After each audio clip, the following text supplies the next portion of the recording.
സത്യം പറയുന്നവരെ എല്ലാവരും കൈയടിക്കണമെന്നില്ല. വിമർശനം സ്വന്തം വ്യക്തിത്വത്തിൽ നിന്നാണ് ഉണ്ടാവുക.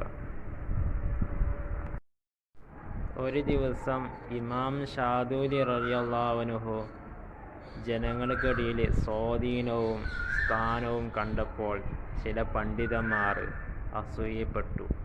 ഇവരെ ഒരു സംവാദത്തിൽ തോൽപ്പിക്കണമെന്ന് വിചാരിച്ചു.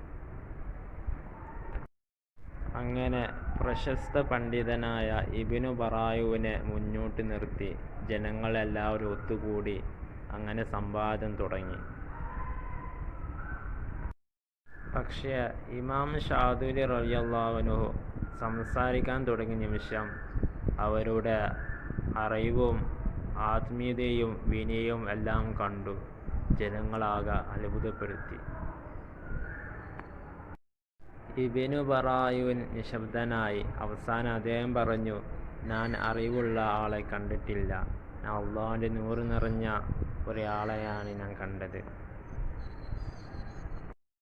അസൂയ കൊണ്ട് ഒരാളുടെ പ്രകാശം അടക്കാൻ കഴിയില്ല. യഥാർത്ഥത്തിൽ അത് അള്ളാഹു നൽകുന്നതാണ്. ഒരാളും തടയാൻ ശ്രമിച്ചാലും അവസാനം സത്യം തന്നെയാണ് മുന്നിൽ നിൽക്കുക.